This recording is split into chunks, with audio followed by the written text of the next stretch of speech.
سلموا تسلیما اللهم صل على سيدنا ومولانا محمد وعلى آل سيدنا ومولانا محمد وبارك وسلم وصل علیہ۔ حمد و صلات کے بعد اللہ رب العزت کی بارگاہ میں دعا ہے کہ مولا کریم ہم سب کو اس جمعۃ المبارک کی حاضری نصیب فرمائے، اور اس جمعۃ المبارک کی حاضری کی برکت سے مولا کریم ہم سب کی بخشش فرمائے۔ اللہ رب العزت نے بعض چیزوں کو بعض چیزوں پر فضیلت دی ہے۔ اللہ رب العزت نے جتنی بھی چیزیں پیدا فرمائیں ان میں سے بعض چیزوں کو بعض چیزوں پر فضیلت دی۔ جس طرح اللہ تعالیٰ کی مخلوقات بہت زیادہ ہے، لیکن ان سب مخلوقات میں سے جو عزت بخشی وہ اللہ رب العزت نے آدم علیہ السلام کی اولاد کو بخشی۔ اللہ رب العزت نے فرمایا وَلَقَدْ كَرَّمْنَا بَنِي آدم، کہ ہم نے آدم علیہ السلام کی اولاد کو عزت عطا کی۔ اور جتنی بھی مخلوقات بنائی ان سب مخلوقات میں سے جو خوبصورت ترین شکل بنائی وہ بھی انسانوں کی بنائی، خوبصورت تخلیق فرمائی وہ بھی انسانوں کی فرمائی۔ اللہ رب العزت نے فرمایا لَقَدْ خَلَقْنَا الْإِنسَانَ فِي أَحْسَنِ تَقْوِيمٍ، کہ ہم نے انسان کو بہت ہی خوبصورت اور احسن طریقے سے پیدا فرمایا، احسن طریقے سے بنایا۔ اسی طرح دن اور مہینے اور سال یہ بھی اللہ تعالیٰ نے بنائے، اور بعض مہینوں کو بعض مہینوں پر فضیلت عطا فرمائی، بعض دنوں کو بعض دنوں پر فضیلت عطا فرمائی، اور بعض راتوں کو بعض راتوں پر فضیلت عطا فرمائی۔ اللہ رب العزت نے فرمایا اِنَّا أَنزَلْنَاهُ فِي لَيْلَةِ الْقَدْرِ، راتیں ساری اللہ رب العزت کی ہیں۔ سورج غروب ہو جاتا ہے، رات آ جاتی ہے، دیکھنے میں تو برابر ہیں، لیکن کچھ رات کو اللہ رب العزت اپنے طور پر منتخب فرما لیتے ہیں، اور ان راتوں کے اندر اور ان ایام کے اندر اللہ تعالیٰ اپنی خاص رحمتوں اور برکتوں کا نزول فرماتے ہیں۔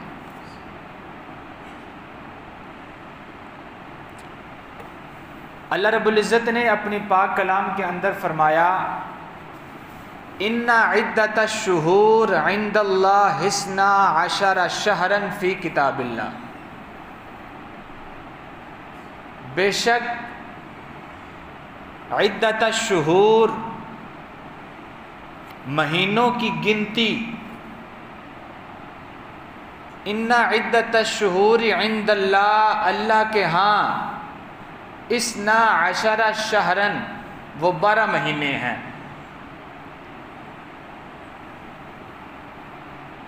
آگے فرمایا منہا 4 حرم،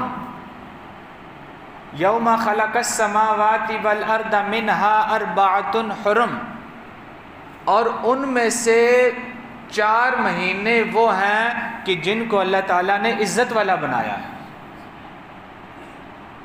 وہ 4 مہینے کون سے ہیں؟ ذی القعدہ، ذی الحج اور محرم، اور چوتھا مہینہ وہ رجب ہے۔ ان 4 مہینوں کو اللہ رب العزت نے عزت عطا کی۔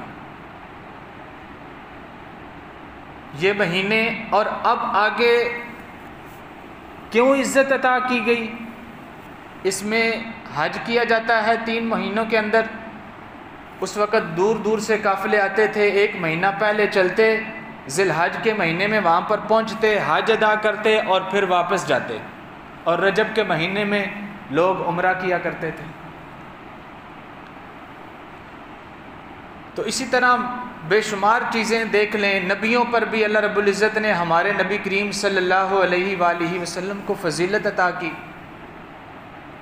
فرمایا تلک الرسل فضلنا بعضهم علی بعض، یہ رسول ہیں، ان میں سے بعض کو بعض پر ہم نے فضیلت دی ہے۔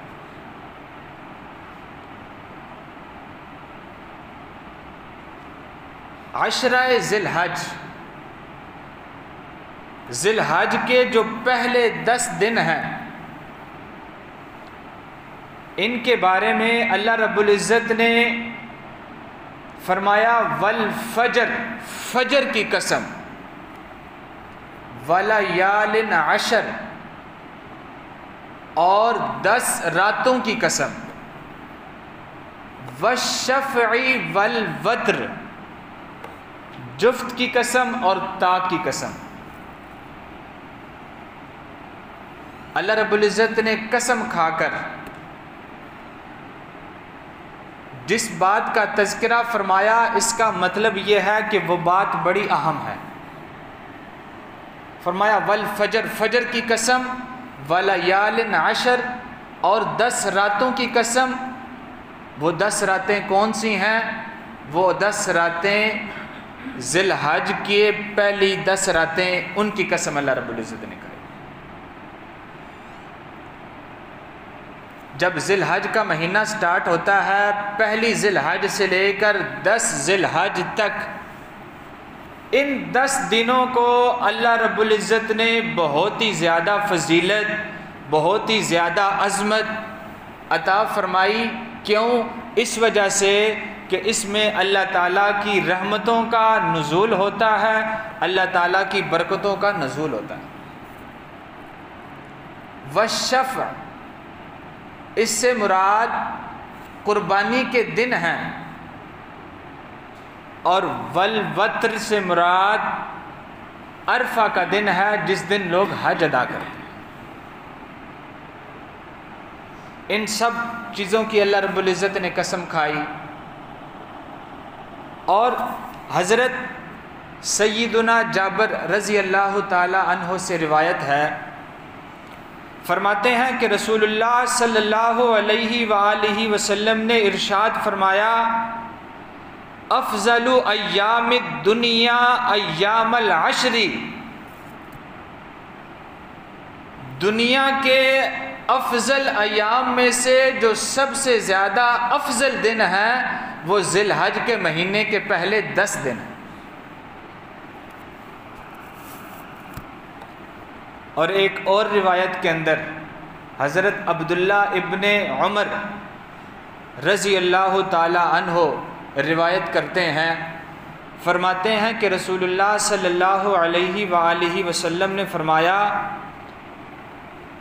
کہ جب کوئی بندہ ان 10 دنوں کے اندر نیک اعمال کرتا ہے، نیک اعمال کرتا ہے، یہ 10 دنوں کے اندر نیک اعمال اللہ رب العزت کو بہت ہی زیادہ محبوب اور پسندیدہ ہیں۔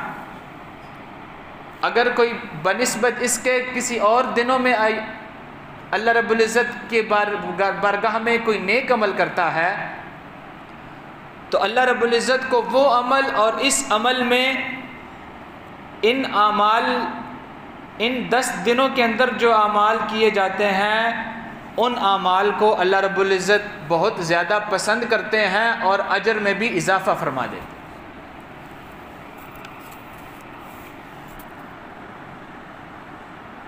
اور حضرت ابو ہریرہ رضی اللہ تعالیٰ عنہ سے روایت ہے،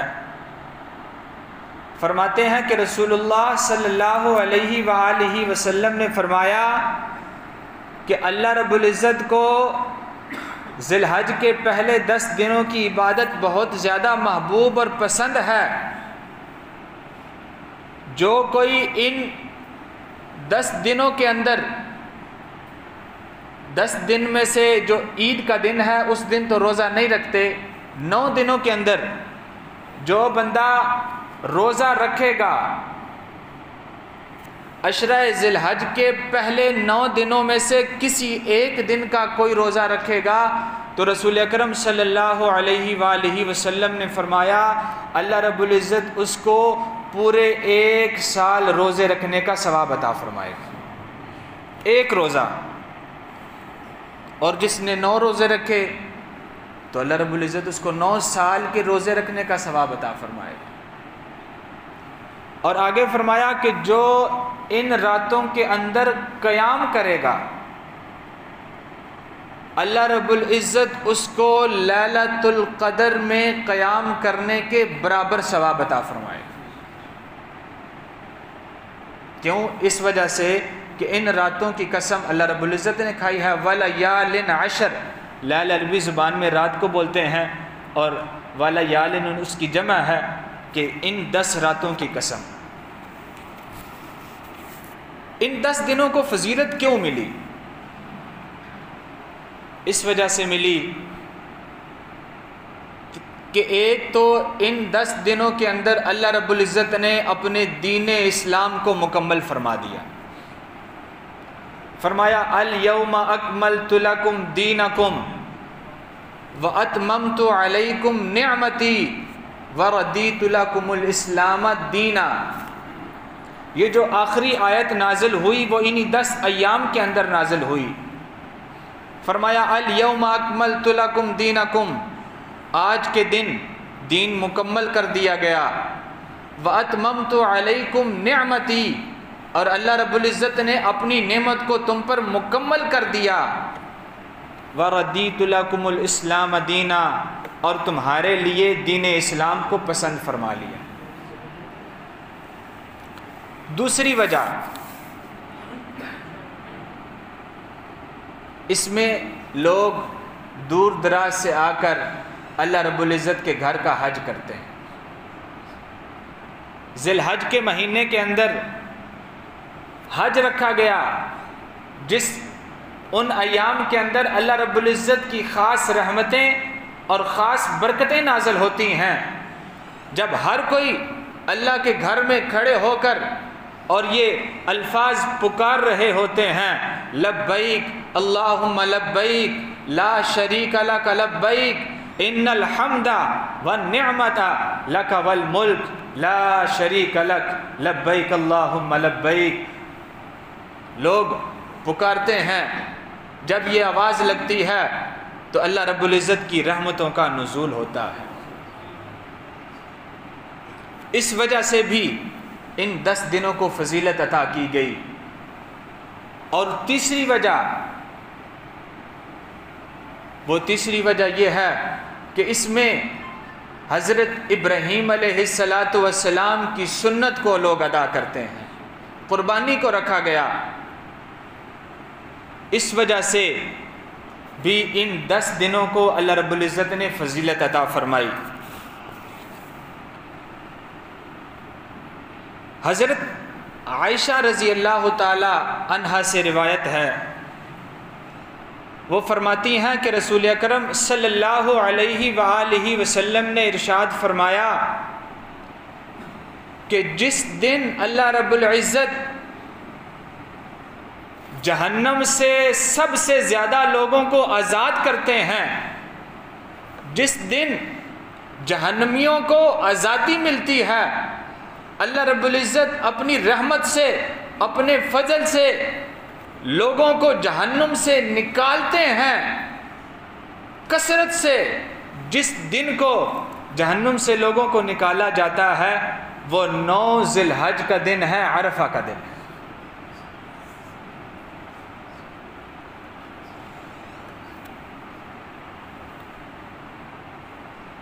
رسول اکرم صلی اللہ علیہ وآلہ وسلم نے ارشاد فرمایا، عرفہ کا دن جس دن حج ادا کیا جاتا ہے، کوشش تو یہ کرنی چاہیے کہ ان 9 دنوں کے اندر 9 روزے رکھے جائیں۔ اگر کوئی نہیں رکھ سکتا تو پھر عرفہ کے دن کا روزہ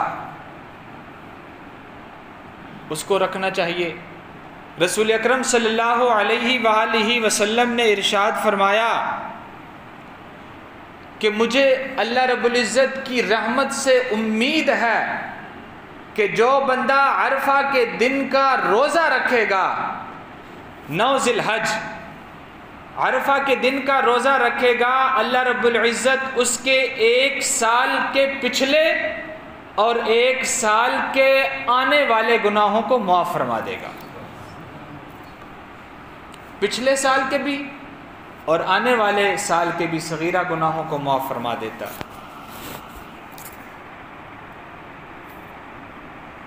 اور اس دن 9 ذی الحج کے بعد 10 ذی الحج کا دن آتا ہے جو قربانی کا دن ہے، اور اس دن مسلمانوں کو روزہ رکھنے سے منع کیا گیا۔ عیدین کے دن روزہ رکھنے کی اجازت نہیں ہے، اس دن روزہ رکھنا جائز ہی نہیں ہے۔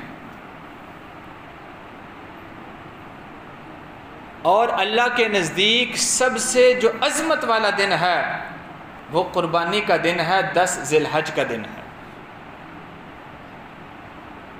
اب ان دنوں میں کرنا کیا چاہیے؟ ایک تو سب سے پہلے فرائض کی ادائیگی، اپنی نمازوں کا اہتمام کرنا چاہیے، فرائض کا اہتمام کرنا چاہیے، اور اس کے ساتھ ساتھ نوافل کا اہتمام کرنا چاہیے۔ اور دوسرا یہ گناہوں سے اجتناب، جس طرح ان دنوں کے اندر اگر کوئی نیکی کرتا ہے تو اس کا ثواب بڑھ جاتا ہے، اللہ رب العزت کی رحمتوں اور برکتوں کا نزول ہوتا ہے، یہ 10 دن اللہ رب العزت کو بہت ہی زیادہ محبوب دن ہیں، تو اگر اسی طرح ان دنوں کے اندر اگر کوئی گناہ کرتا ہے تو اس کا عذاب بھی بڑھ جاتا ہے۔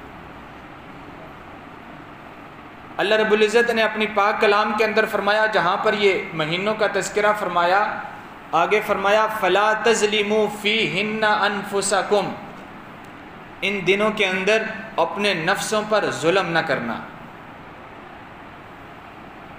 علماء کرام اس سے مراد لیتے ہیں کہ ان دنوں کے اندر خصوصی طور پر جو آپ گناہ کرتے ہیں ان سے کنارہ کشی اختیار کی جائے، گناہوں سے اجتناب کیا جائے۔ کیوں؟ یہ دن اللہ رب العزت کو بہت ہی زیادہ محبوب دن ہیں۔ اور دوسرا، ان دنوں کے اندر تکبیرات کا اہتمام کیا جائے۔ حضرت ابو ہریرہ رضی اللہ تعالیٰ عنہ اور حضرت عبداللہ ابن عمر، ان کے بارے میں آتا ہے کہ جب وہ ان دنوں کے اندر بازار میں چلتے تو تکبیرات کہتے۔ تکبیرات کے الفاظ یہ ہیں: اللہ اکبر، اللہ اکبر، لا الہ الا اللہ، واللہ اکبر، اللہ اکبر وللہ الحمد۔ جب یہ الفاظ کہتے جاتے، جو سنتے وہ بھی یہ الفاظ کہنے لگ جاتے۔ تو ان دنوں کے اندر تکبیرات کا اہتمام کرنا چاہیے، کثرت سے تکبیر پڑھنی چاہیے۔ اللہ اکبر، اللہ اکبر، لا الہ الا اللہ، واللہ اکبر، اللہ اکبر وللہ الحمد۔ اور اس کے بعد جب ذی الحج کا چاند نظر آئے تو رسول اکرم صلی اللہ علیہ وآلہ وسلم نے فرمایا کہ جو شخص قربانی کا ارادہ رکھتا ہو اس کو چاہیے کہ وہ اپنے بال اور ناخن نہ کاٹے۔ یہ مستحب عمل ہے، اگر کوئی کاٹ لے تو گناہ گار نہیں ہوگا، لیکن رسول اکرم صلی اللہ علیہ وآلہ وسلم نے فرمایا، حضرت ام سلمہ رضی اللہ تعالی عنہ روایت کرتی ہیں اس حدیث پاک کو، فرماتی ہیں کہ رسول اکرم صلی اللہ علیہ وآلہ وسلم نے فرمایا کہ جب کوئی تم میں سے ذو الحج کا چاند دیکھے اور وہ قربانی کا ارادہ رکھتا ہو، اس کو چاہیے کہ وہ اپنے بال اور ناخن کو نہ کاٹے یہاں تک کہ وہ اپنی قربانی کو کر لے۔ تو رسول اکرم صلی اللہ علیہ وآلہ وسلم کا یہ معمول تھا، اور ان میں روزوں کا اہتمام کیا جائے۔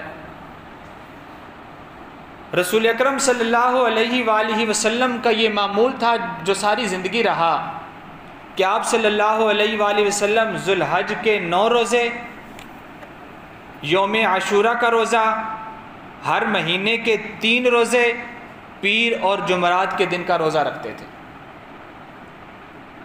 یہ آپ صلی اللہ علیہ وآلہ وسلم کا معمول تھا۔ اور 9 ذی الحج کے دن، عرفہ کے دن، دوسرا ہمیں دعاؤں کا اہتمام کرنا چاہیے۔ رسول اللہ صلی اللہ علیہ وآلہ وسلم نے فرمایا عرفہ کے دن کی دعا تمام دعاؤں سے بہتر ہے، اور رسول اکرم صلی اللہ علیہ وآلہ وسلم نے فرمایا میں اور میرے سے پہلے گزرنے والے تمام انبیاء عرفہ کے دن دعا کیا کرتے تھے، اور یہ الفاظ کثرت سے پڑھا کرتے تھے۔ وہ الفاظ یہ ہیں: لا الہ الا اللہ وحدہ لا شریک لہ لہ الملک ولہ الحمد وہو علی کل شیء قدیر۔ چہارم کلمہ، چوتھا کلمہ، یہ وہی الفاظ ہیں کہ رسول اکرم صلی اللہ علیہ وآلہ وسلم نے فرمایا میں اور میرے سے پہلے تمام نبی اس دن دعاؤں کا اہتمام کرتے تھے اور یہ الفاظ کثرت سے پڑھا کرتے تھے۔ اور ایک اور روایت کے اندر حضرت عبداللہ ابن عمر رضی اللہ تعالی عنہ سے روایت ہے، وہ فرماتے ہیں کہ رسول اکرم صلی اللہ علیہ وآلہ وسلم نے ارشاد فرمایا فَأَكْسِرُوا فِيهِنَّ مِنَ التَّحْلِيلِ وَالتَّكْبِيرِ وَالتَّحْمِيدِ، لوگوں ان دنوں کے اندر کثرت کے ساتھ تحلیل کیا کرو۔ تحلیل کسے کہتے ہیں؟ لا الہ الا اللہ، لا الہ الا اللہ، اس کو تحلیل بولتے ہیں۔ تحمید، کثرت کے ساتھ اللہ کی حمد بیان کیا کرو۔ وہ الفاظ یہ ہیں: الحمدللہ الحمدللہ الحمدللہ۔ اور تیسرا فَأَكْسِرُوا فِيهِنَّ التَّكْبِيرَاتِ، کہ ان میں کثرت کے ساتھ تکبیرات کو کہا کرو۔ تکبیر اللہ اکبر اللہ اکبر، یہ رسول اکرم صلی اللہ علیہ وآلہ وسلم نے ارشاد فرمایا۔ اور اس کے بعد 10 ذی الحج کا دن قربانی کا دن آ جاتا ہے۔ قربانی کا دن بہت ہی زیادہ عظمت والا، فضیلت والا دن ہے۔ کیوں؟ اس وجہ سے کہ اس دن اللہ کے پیارے خلیل حضرت ابراہیم علیہ السلام نے اپنے لخت جگر کو اللہ کے رستے میں قربان کر دیا، اور وہ ادا اللہ رب العزت کو اتنی محبوب اور پسند آئی کہ قیامت تک آنے والے مسلمانوں کے لیے لازمی قرار دے دیا۔ اور قربانی کے بارے میں فرمایا لن ینال اللہ لحومها ولا دماؤها ولکن ینالہ التقوی منکم، لوگوں اللہ تک لن ینال اللہ دماؤها، تمہارا خون نہیں پہنچتا، ولاکن ینالہ التقوی، نہ تمہارا کوئی گوشت پہنچتا ہے، لیکن تقوی، جس نیت کے ساتھ تم قربانی کر رہے ہو، وہ اللہ رب العزت کی بارگاہ میں پہنچتا ہے۔ اور قربانی کرتے ہوئے ان چیزوں کی نیت کر لینی چاہیے کہ میرا مقصد دکھلاوا نہیں ہے۔ کیوں؟ اللہ رب العزت نے اپنے پیارے نبی کریم صلی اللہ علیہ وآلہ وسلم کو بھی حکم دیا فَصَلِّ لِرَبِّكَ وَانْحَرْ، اپنے رب کے لیے نماز پڑھیں اور قربانی کریں۔ اور آپ صلی اللہ علیہ وآلہ وسلم نے فرمایا قل، اللہ رب العزت نے اپنی پاک کلام کے اندر فرمایا کہ اے نبی آپ فرما دیجئے ان صلاتی و نسکی، میری نمازیں، میرا قربانی کرنا، و محیای و مماتی، میرا جینا اور مرنا، للہ، اللہ کے لیے۔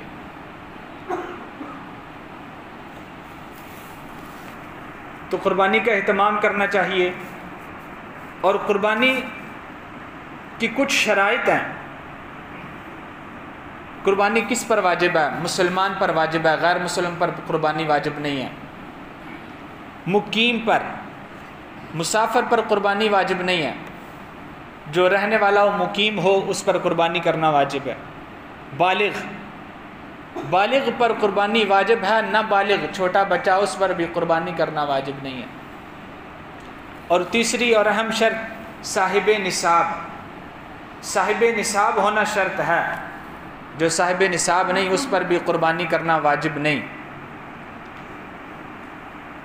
زکوٰۃ کے اندر تو یہ شرط ہے کہ جس کے پاس مال ہو اس کے اوپر پورا سال گزرے، لیکن قربانی کے اندر یہ شرط نہیں ہے۔ 3 دنوں کے اندر کسی بھی لمحے اگر انسان کے پاس اتنا مال آ گیا کہ وہ اپنا خرچ نکال کر جتنا 52.5 تولے چاندی کی قیمت ہے اتنا، یا 7.5 تولے سونا اس کی مقدار میں کسی کے پاس رقم موجود ہے، تو اس پر قربانی کرنا واجب ہے۔ اور بعض اپنے گھر والوں کی طرف سے ایک ہی قربانی کرتے ہیں، تو اس کا یہ ہے کہ جو بندہ صاحب نصاب ہوگا اس پر قربانی کرنا واجب ہے۔ اگر باپ صاحب نصاب ہے تو باپ پر الگ سے ہوگی، بیٹا صاحب نصاب ہے تو بیٹے پر الگ سے ہوگی۔ یہ نہیں کہ پورے گھر کی طرف سے ایک ہی قربانی کر دی جائے۔ جس طرح نماز ہے، نماز فرض ہے، باپ پر الگ فرض ہے، بیٹے پر الگ فرض ہے، اسی طرح قربانی جو بھی صاحب نصاب ہوگا، شوہر صاحب نصاب ہے تو شوہر پر قربانی کرنا واجب ہے، بیوی اگر صاحب نصاب ہے تو بیوی کی طرف سے الگ سے قربانی کرنا واجب ہے۔ اور جب جانوروں کی قربانی کے متعلق رسول اکرم صلی اللہ علیہ وآلہ وسلم نے فرمایا کہ جانور کو خریدنے سے پہلے خوب اچھی طرح دیکھ لیا کرو، اور رسول اکرم صلی اللہ علیہ وآلہ وسلم نے وہ جانور بھی ارشاد فرما دیے کہ جن کی قربانی جائز نہیں ہے۔ ایک کانا، جس کا کانا پن ظاہر ہو اس کی قربانی جائز نہیں ہے۔ لنگڑا جانور اس کی بھی قربانی کرنا جائز نہیں ہے۔ بیمار اس کی بھی قربانی کرنا جائز نہیں ہے۔ اور ایسا کہ جس کی ہڈیوں میں گودا نہ ہو اس کی بھی قربانی کرنا جائز نہیں ہے۔ اور ایسا لاغر جانور جو